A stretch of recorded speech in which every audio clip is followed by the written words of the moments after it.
Donnez-nous une seconde.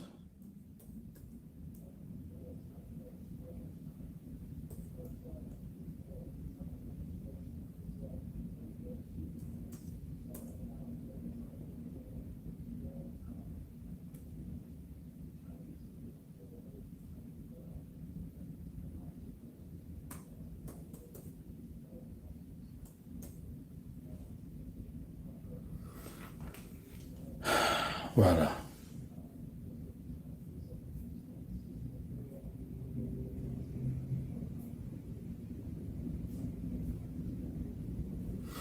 OK. Nous, nous avons appris que Joseph Kabila, quand il était en train de sillonner le monde là, Kagame lui avait proposé de donner une certaine somme d'argent pour qu'on puisse se former. Tous ces jeunes qui ont été récupérés à Goma, vous avez les militaires FARDC qu'on avait récupérés. Il y avait beaucoup de jeunes qui avaient été euh, arrêtés des forces amenés à Rumangabo pour la formation. Kabila aurait accepté cette option de donner l'argent parce que Kagame lui a dit, écoutez, il y a beaucoup de jeunes maintenant, il faut l'argent pour qu'on les forme vite, qu'ils puissent vous aider à faire la guerre et prendre Kinshasa. On surveille beaucoup de militaires, je ne saurais pas les envoyer pour aller jusqu'à Kinshasa. Kagame aurait donné 100 millions, plutôt Kabila aurait donné 100 millions à Kagame pour une formation accélérée avec les officiers RDF. Arrivé au moment où Kabila doit, il est arrivé, disons comme ça qu'il est arrivé, certains gens, certaines personnes disent qu'il a toujours vécu à Goma, parce que sa parcelle, sa résidence était hyper sécurisée. Les gens comprennent maintenant aujourd'hui, non. Tout ce temps, quand on a pris Goma, Kabila est venu directement. Il habitait à Goma. Il a coordonné les opérations pour prendre Bukavu en étant à Goma. Vous comprenez? Parce que les gens se sont dit, mais avant que Goma ne tombe, la parcelle là de Kabila, il n'y avait pas de militaires. C'était normal. Les gens passent devant cette résidence-là. Maintenant, quand Goma tombe, les gens ont vu que cette résidence était hyper sécurisée. Alors les gens se posaient la question, mais qui est là-bas? Ça, c'est la résidence du président Kabila. Kabila faisait quoi? Il sort, parce qu'il est toujours dans les cortèges de l'armée rwandaise, parce que ce sont ses frères. Quand il sort, il va parler en Afrique du Sud, il va parler au Mozambique, je ne sais pas, en Namibie, en Éthiopie. Tout le monde le voit dehors. Mais quand il a fini de parler, il revient, il est à Goma. Vous avez compris? Donc, quand ils ont pris Goma, Kagame a dit à Kabila, voilà, maintenant, les choses sérieuses doivent commencer. Tous ces jeunes 4000, tout ça, avec les militaires qu'on a pris, à peu près 6000 hommes, il faut que vous puissiez donner l'argent, qu'on puisse les former très vite. Kabila aurait donné l'argent. Maintenant, quand les choses se compliquent, Kagame se retire parce qu'il ne veut pas la foudre américaine. Il dit, toi, maintenant, prends les flambeaux de cette rébellion, ne te cache plus, combat Tshisekedi. C'est comme ça que c'est proche. Je dis, mais il faut aller voir la formation apparemment est terminée depuis fin février. Donc nous avons déjà formé pendant 3 mois. Il faut aller voir ces jeunes gens-là, comment nous pouvons planifier maintenant pour avancer avec la rébellion.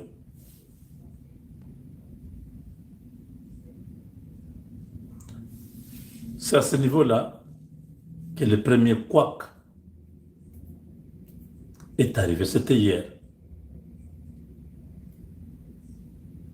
Kabila a pris le cortège, hyper armé, vers le territoire de Niragongo, à Rumangabo.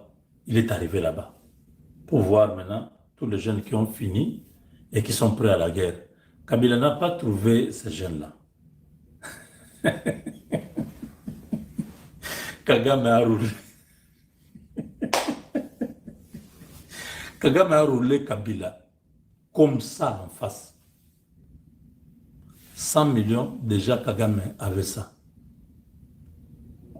Mais je dis, mais où sont les militaires qui ont fini? Je dis, mais ce sont les militaires. Ceux qui étaient là, ce sont les Rwandais. Les militaires rwandais, c'est eux qui sont à Rumangabo. Je dis, mais les 6000 hommes qu'on est en train de former sont où?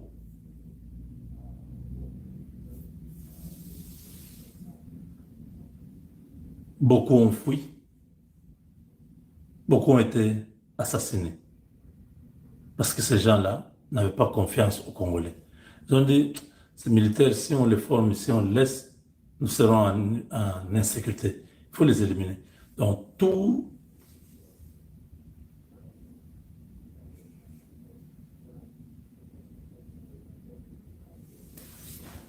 ces militaires, Kabila n'a rien vu comme militaire. Kagame les a assassinés, il les a tués. Ceux qui avaient la chance, ils ont fui Rumangabo. Ils sont partis, certains sont vers Beni, les autres. Donc, bref. Vous voyez que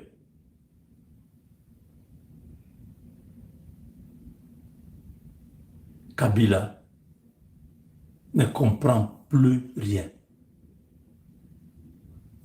Les hommes sur lesquels il comptait pour faire la guerre, il ne les a pas trouvés à Rumangabo. Il n'y a pas ces gens. L'argent Kagame a déjà pris. Bête, il a perdu l'argent. Bêtement, Kagame baptême.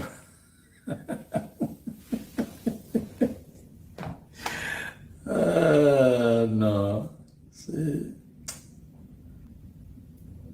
Kagame a trompé l'idiot criminel, voleur, usurpateur Kabila, qu'il y a des jeunes hyper entraînés pour faire la guerre contre le gouvernement et renverser Tshisekedi.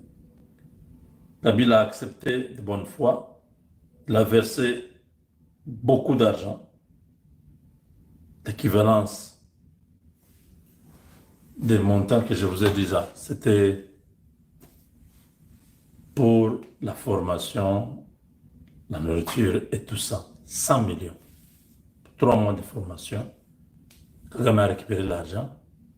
On a cherché les recrues. On ne les a pas vus. Alors, Kabila croyait qu'il allait financer une rébellion avec son propre argent. Et Kagame lui aurait demandé de lui donner cet argent parce que ce sont les instructeurs rwandais qui vont s'occuper du reste. Kabila arrive sur les lieux, s'exclame: où sont les recrues? Où sont les militaires? Un officier RDF lui dit dans leur langue: ils ont été liquidés, d'autres se sont échappés. Donc, il n'y a pas de jeunes pour faire la guerre.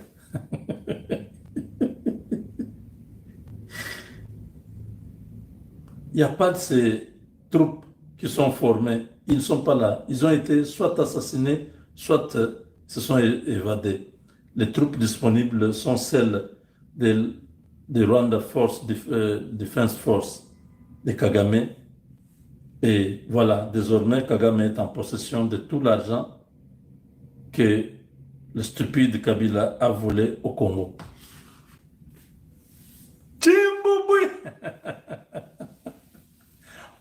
Oh, Sanolier, Soukolier, Bléirier, Kagame a pris l'argent, mais il a éliminé tous ces jeunes-là parce qu'il avait peur que ces jeunes ne tournent leurs armes contre les Rwandais et que ça devienne très compliqué. Donc, mes chers amis, malgré, je suis en train de rire, mais j'aimerais ici que vous puissiez suivre Julien Paluku qui a posé quelques questions.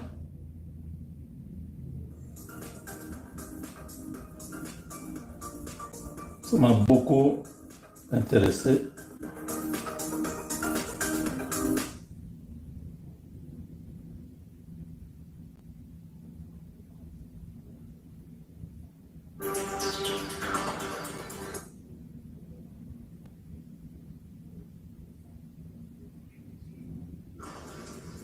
J'ai 12 questions aussi, parce que quand j'ai suivi, là, il a parlé en 12 points.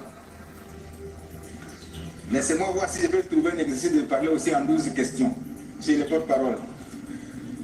Première question. Est-ce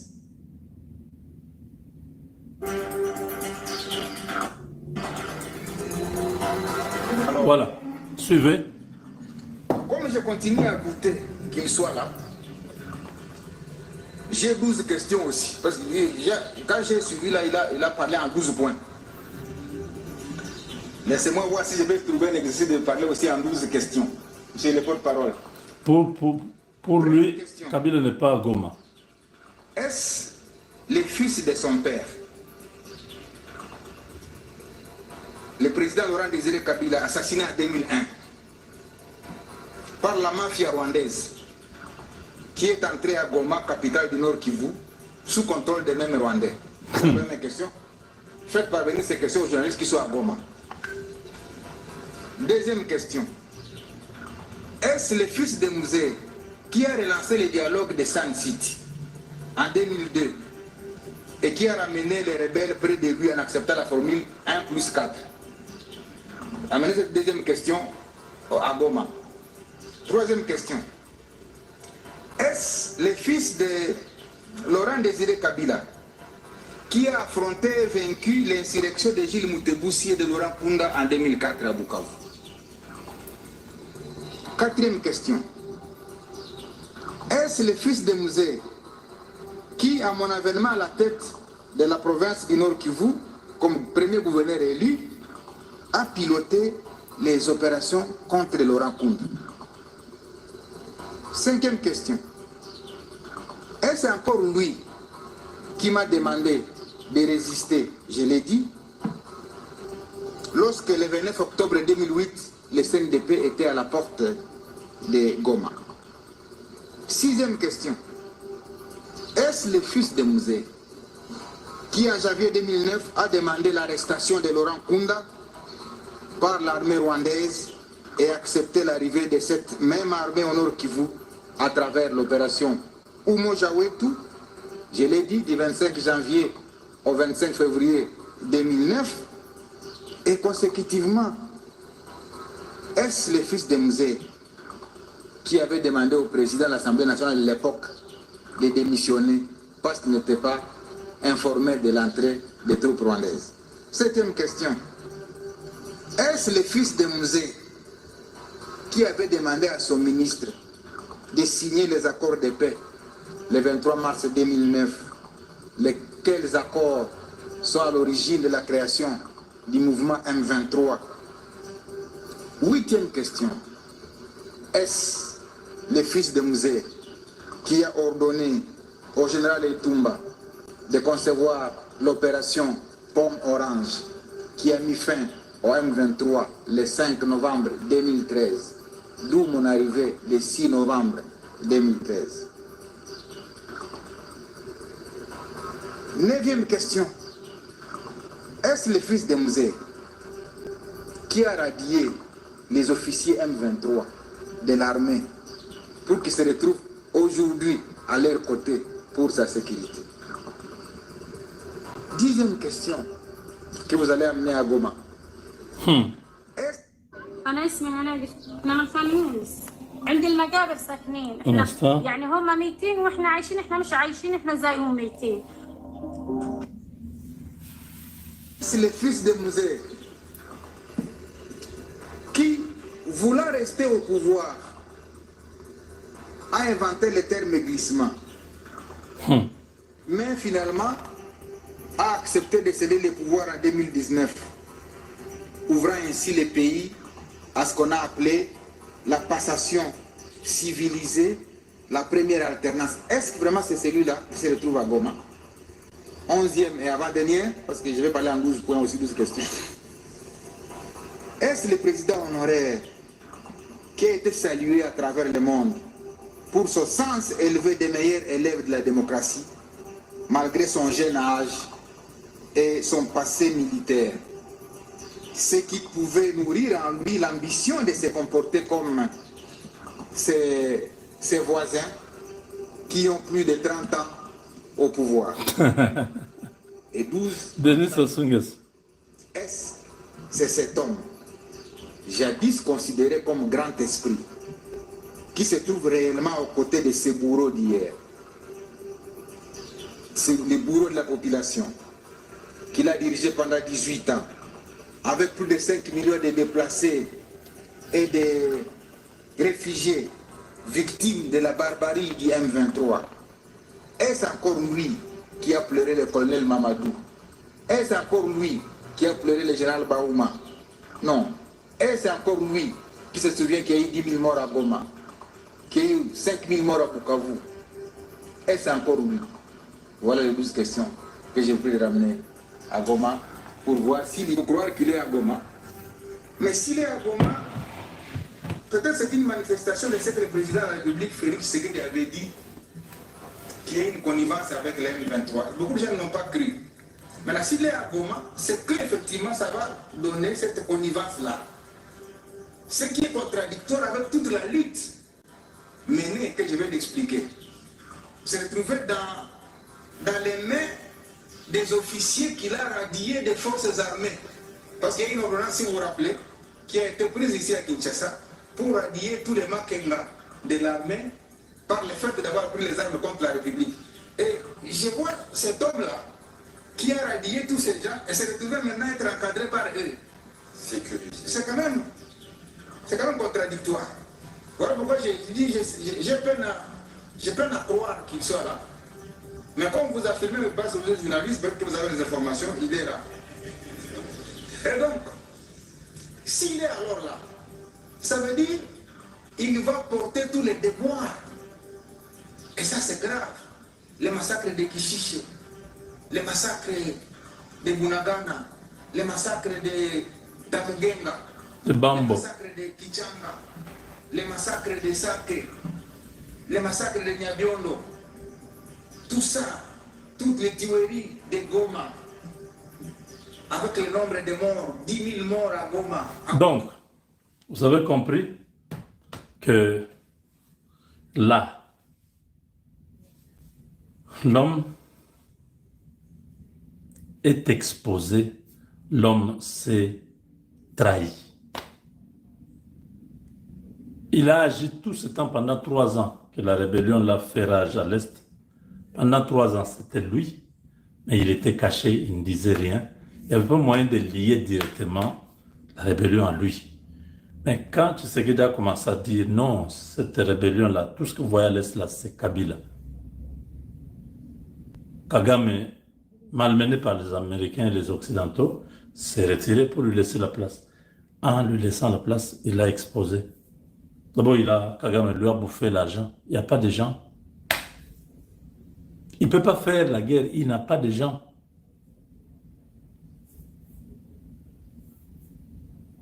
Mais toutes ces questions-là, il faut qu'on puisse poser. Moi, j'aimerais qu'on puisse parler à cœur ouvert dans la dernière partie pour le dossier de sa nationalité. C'est très important. Nous sommes en droit de savoir que le gouvernement congolais